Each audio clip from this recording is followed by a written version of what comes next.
키드밀리는 프로게이머를 꿈꾸던 학생이었어요. 선생님이었던 어머니와 제약회사 출신의 아버지 사이에서 태어난 키드밀리는 평범한 학생 중 한 명이었죠. 초딩 때는 수학 경시대회에 나가 은상을 타기도 했었답니다. 그런데 중학생이 되면서 게임에 빠지기 시작해요. 현실 친구보다 게임 친구가 더 많을 정도였다고 하는데 이쯤 되니까 그냥 게임만 하고 싶다. 공부 굳이 해야 되나? 고민하다가 고1 때 부모님 몰래 자퇴를 결심합니다. 아버지 몰래 자퇴하고 등교하는 척 하면서 매일 PC방으로 갔어요. 그러다 졸업식 날에 들켰죠. 그렇게 자퇴하고 게임에만 매진하다가 프로팀 IM의 연습생으로 들어가는데요. 2010년에 열렸던 대회 예선에서 처참하게 발리고 난 뒤 입단 2년 만에 프로게이머를 그만둡니다.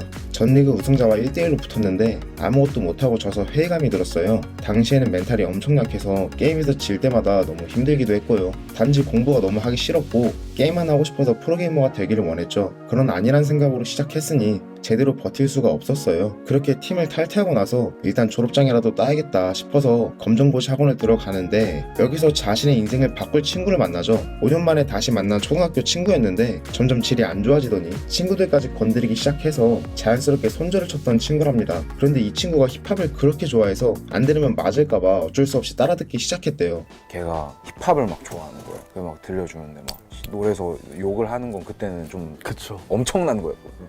맞아. 이딴 음악을 듣는다고? 그런데 이 친구는 밀리가 자기를 따라서 힙합을 들으니까 진짜 좋아하는 줄 알고 스윙스 공연에 같이 보러 가자고 하더랍니다. 밀리는 이번에도 맞을까봐 어쩔 수 없이 따라가는데 이게 밀리의 인생을 바꿔놓죠. 안 들으면 맞을까봐 반강제로 랩을 들었는데 그 친구는 제가 진짜 힙합을 좋아하는 줄 알고 사실 스윙스 형한테 랩 레슨 받고 있는데 그 형이 곧 공연에 내가 초대해줄게 같이 보러 가자 라고 말하더라고요. 공연에서 빈지로 형의 If I Die Tomorrow를 듣고 엄청난 충격을 받았어요. 힙합이 진짜 멋있는 음악이라는 걸 느꼈고 해보면 재밌을 것 같아서 랩을 시작하게 됐죠.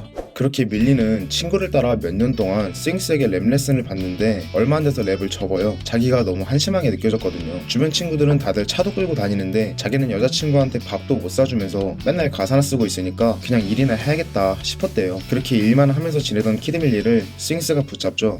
내 뒤에 서주는 내가 힙합을 관둘 때 잡아준 노래. 이후에는 음악에만 매진하면서 여러 작업물을 만드는데요. 이 중 하나가 대박을 칩니다.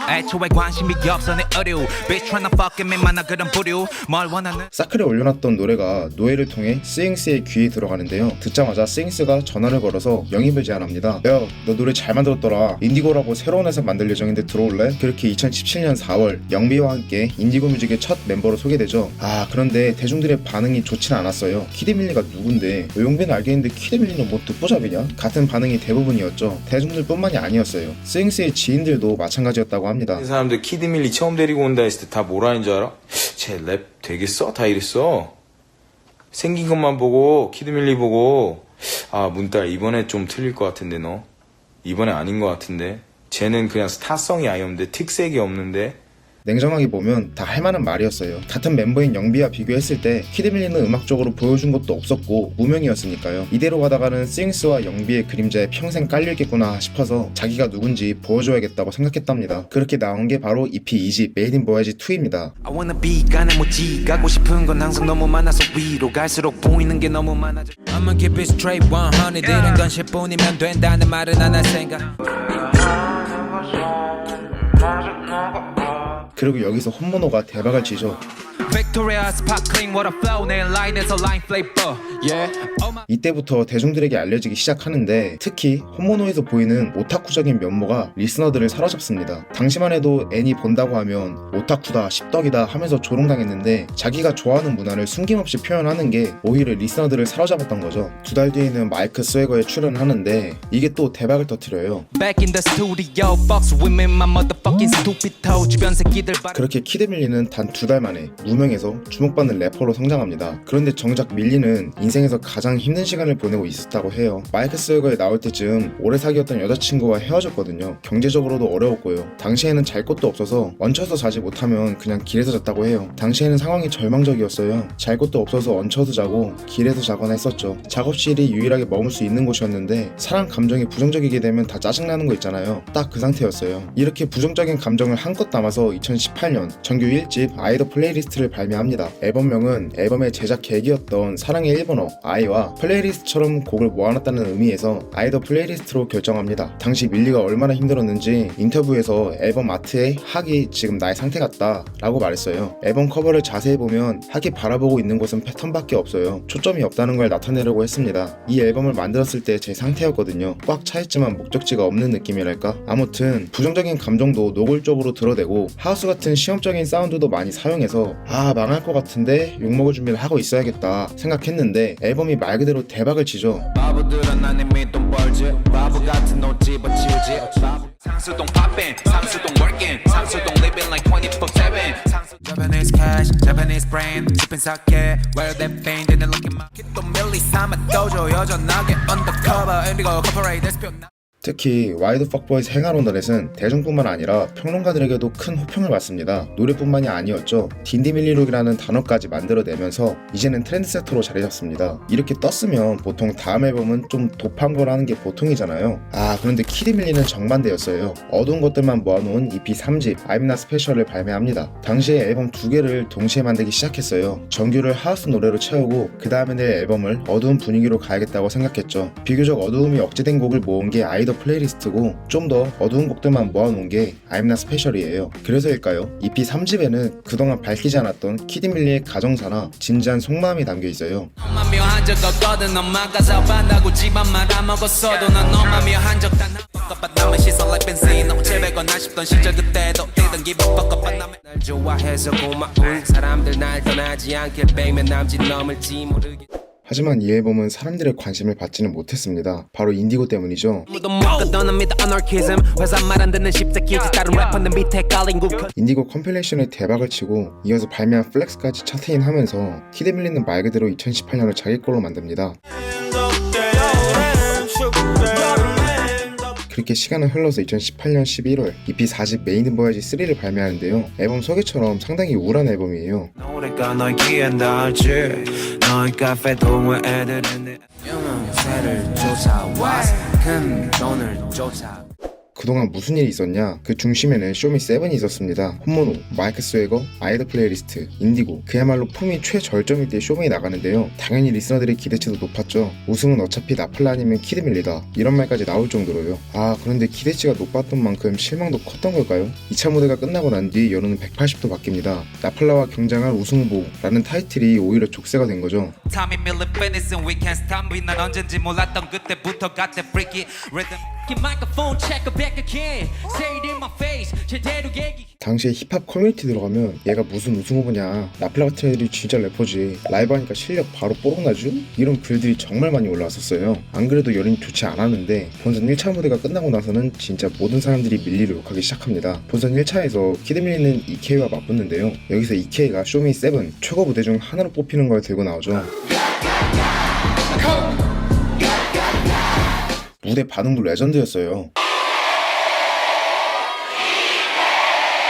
그에 비해서 밀리의 공연은 좀 부족했죠. 그때 바꿔버리자는 flow 가짜들이 절대 못 다른 곳으로 다 도마 헐러 새로운 것에 머리 돌아 당연히 모두가 EK가 이길 거라고 생각하고 있었는데 밀리가 이겨버려요. 난리가 났죠. 승리 직후 인터뷰에서 밀리 자신도 이해가 안 되는 결과라고 생각을 밝혔지만 악플은 멈출 기미가 안 보였습니다. EK가 나서고 나서야 사그라들었죠. 키드밀리도 저도 그 순간에 최선을 다했을 뿐입니다. 힙합을 사랑한다면 모든 플레이어들을 더 응원해도 모자라다고 생각해요. 욕을 할 거면 관심을 끄시던지 악플을 달 바에는 어머니에게 카톡 하나라도 더 보내세요. 아무튼 결과적으로는 쇼미7에서 3등을 차지하고 대중들에게 이름을 알렸지만 밀리에게 남은 건 현타와 허무함 그리고 자기의심이었죠. 이 모든 것들에 대한 키드밀리의 감정, 방송에서는 하지 못했던 이야기를 담아서 발매한 게 메이드 인 보아지 3입니다. 한 가지 주목할 만한 점은 보통 앨범의 마지막에 수록되는 아우트로가 1번 트랙이라는 거예요. 여기에 대한 여러 해석이 있었는데 커뮤니티에서 봤던 글 중에 가장 흥미로웠던 해석을 가져와 봤습니다. 아우트로에서 어비스까지 이어지는 트랙 순서는 심해로 서서히 가라앉는 키드밀리의 이야기를 담고 있습니다. 아우트로 이후 자기과시적인 얘기만 하던 키드밀리는 어비스에서 유명세와 큰 돈을 쫓아온 결과 이제 나는 수압에 죽어가고 있다고 말하죠. 결국 아우트로가 첫 번째에 위치한 건 말 그대로 다시 수면으로 아우트로 하겠다는 키드밀리의 메시지를 담은 거라고 볼 수 있습니다. 서사에 따라 트랙을 재구성한다면 이렇게 바꿀 수 있을 것 같아요.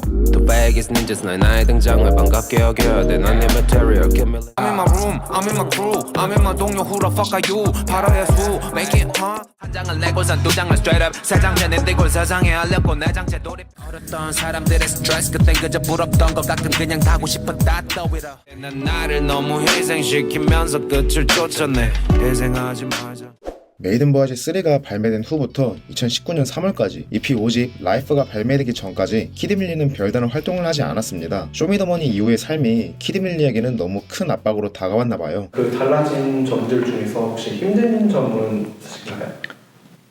사람들이 조금 무서워진 것도 있고 그러다 보니까 밖에 안 나가게 된 게 되게 자연스럽게 됐어요.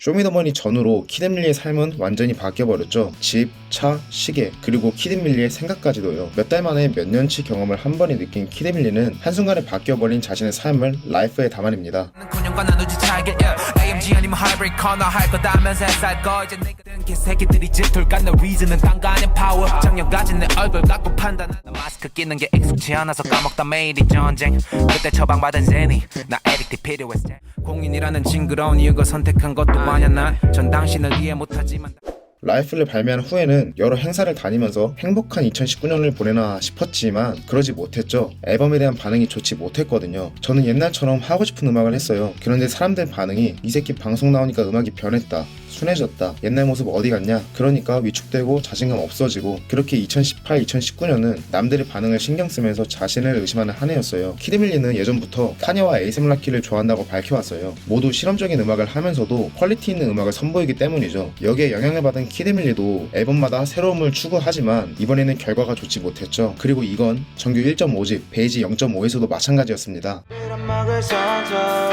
자꾸만 귀찮게 하는 것들 내가 내지 않았다면 또 이런 내가 되면 너는 너의 눈에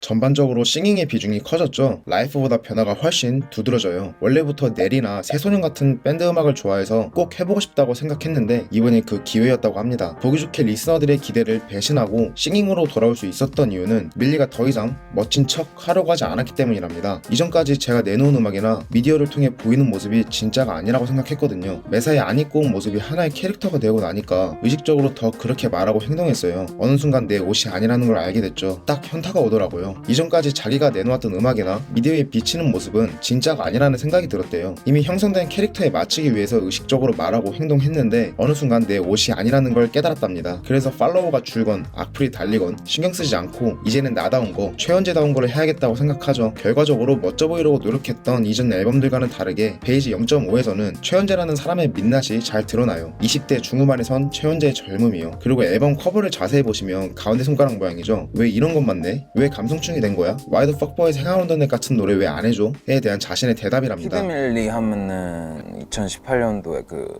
여러 옷 겹쳐 입고 막 찢어진 옷 입고 시대의 흐름 중에 한 편이었을 뿐인데 약간 사람들은 여기에 멈춰있길 바란다. 그렇게 시간은 흘러 2021년 4월 대망의 클리셰가 발매되죠. 메이든 보아지 3부터 베이지 0.5까지 밀리는 자기 나름대로 음악적 시도를 섞어가며 변화를 줬지만 돌아오는 대답은 그냥 하던 거나 하지 이거였어요. 어느 순간 이런 생각이 들더랍니다. 나름대로 음악적 시도도 해보고 그랬는데 돌아오는 피드백은 왜 이런 거 하냐는 말이더라고요. 이러면 내가 새로운 걸 할 가치가 있는 건가? 시도해볼 가치가 있는 건가? 재밌으려고 했던 건데 그게 오히려 스트레스로 다가오니까 그래 옛날에 하던 대로 돌아갈게, 알았으니까 니들이 원하는 그거 내가 할게, 이런 느낌이죠. 그리고 이건 앨범명이 클리셰인 이유이기도 합니다. 클리셰한 것으로 돌아가겠다가 이번 앨범의 핵심이니까요. 헤어스타일도 보시면 17, 18년 스타일로 돌아왔죠. 클리셰 앨범은 트랙 순서가 스트리밍 사이트와 CD가 다르다는 특이한 점이 있어요. 이번 앨범의 프로듀서인 드레스하고 밀리 사이에 트랙 순서에 대한 의견차가 있었기 때문입니다. 드레스는 스트리밍은 재미가 없으면 끝까지 안 들으니까 사람들이 앨범을 끝까지 듣게 하려면 재미 위주로 구성해야 한다 생각했고,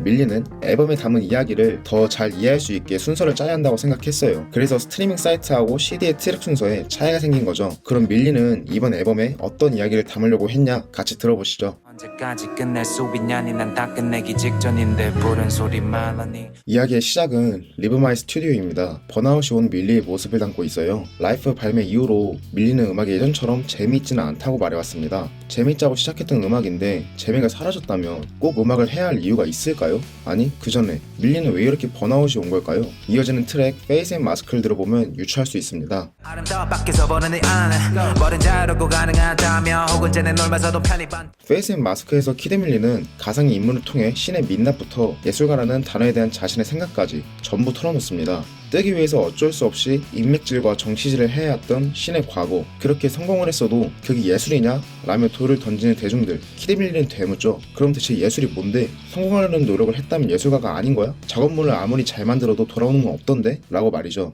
나만 별로다 네 귀 좀 켜 넌 뻘겠지 좀 더 늘어나 잠깐 어쨌든 키드밀리는 누가 봐도 성공한 래퍼가 됐습니다. 만나는 사람마다 밥을 사줄 수도, 마시지도 않는 비싼 술을 살 수도, 목걸이 반지를 10개씩 찰 수도 있을 정도로 말이죠. 하지만 시간이 지나고 남는 건 아무것도 없다는 걸 깨닫습니다. 놓쳤지만 걸 belly first 돈은 다 명심해 돈은 가고 네 곁엔 가족만 그리고 클리셰를 통해 랩을 시작했을 때부터 현재까지 어떤 일이 있었고 생각이 어떻게 변했는지 보여주죠. 일련의 경험들을 통해 밀리는 결국 아무리 많은 돈, 좋은 집, 차, 시계를 가지고 있어도 남는 건 사람뿐이라는 걸 깨닫게 됩니다.